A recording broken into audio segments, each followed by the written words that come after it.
Hi.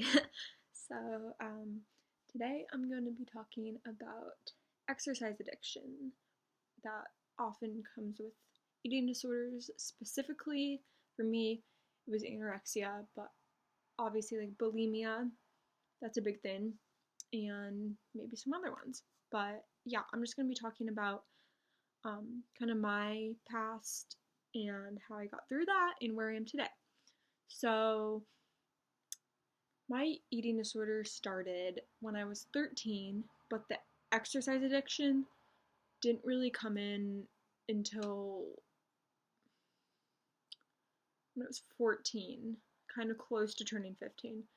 Um, and when my eating disorder first started, I didn't even know what calories were.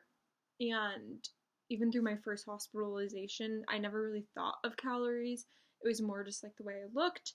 But then when I relapsed the first time, it got to a point where I was really kind of finding out about calories and just like burning them, how much should I restrict to and stuff like that. And a lot of that came with exercise, what I could put in versus what I could put out. And the funny part is that I wasn't putting in enough to even be laying in bed all day, yet alone I thought I had to exercise.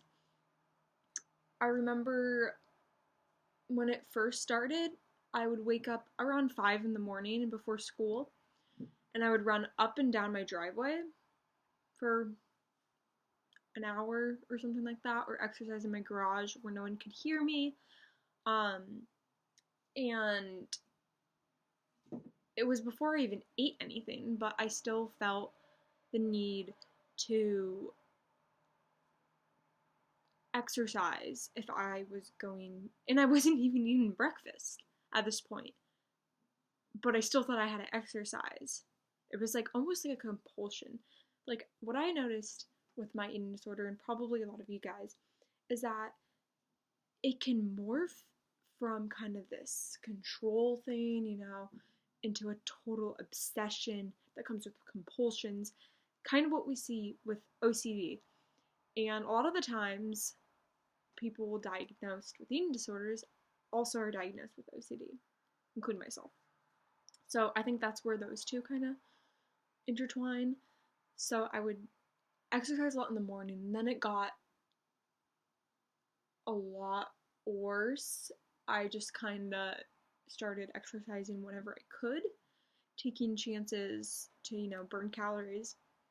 And the first sign that I noticed that I was really unhealthy and what I was doing was not good was I was freezing cold all the time. I would be like, my friends would be offering me their jackets and I would feel embarrassed, but I was freezing cold all the time, even if they weren't. Um, and that was just made me miserable. And so that's definitely a sign to look out for if you're maybe over exercising or not eating enough, or maybe a mixture of both for my case. So yeah. And then it got worse that summer before high school. I went to New York and my grandma lives sorry, she lives on a lake. And I would twice a day get on my bathing suit in the early mornings when it was cold. I would do laps even if I haven't eaten yet because I felt that compulsion and I felt like, oh my gosh, I'm on vacation. I'm gonna lose progress in terms of like losing weight because like it wasn't like my usual routine, which is stupid. Like vacation is meant to like enjoy yourself. That's like why you vacation, to get away from your normal routines. But I was so sick that I couldn't see that. I felt like I had to, and I would always exercise as much as I could, and it really ruined my vacation because all I could think about was exercising and calories. And this is when the calorie counting really like came into place. I was like, okay, I ate this much. How am I going to burn that off? I would exercise in my room all night, and it was exhausting. I didn't want to do it, but I felt like I had to.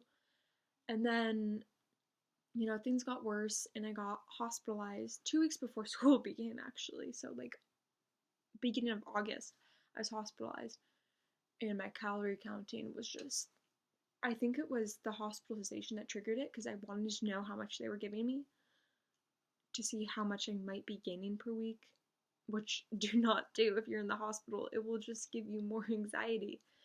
Um, these people are here to help you. It's the weight isn't all what you think it is. It's going to your bones, it's going to your heart, it's going to your hair, it's going to your brain, it's going to your cells.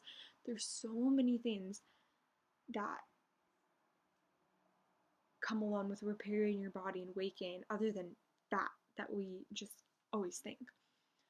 And so I was hospitalized, and then I went home and things just took a turn for the worst.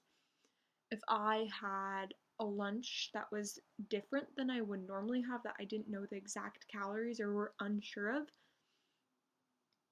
I would just exercise, and it would hurt my brother because he could hear me. It would hurt my mom. I was just miserable with myself. I was making my family miserable, and I would just do jumping jacks. I would do step ups on my bed. I would wake up at 5, run up and down not only my driveway but my hill too.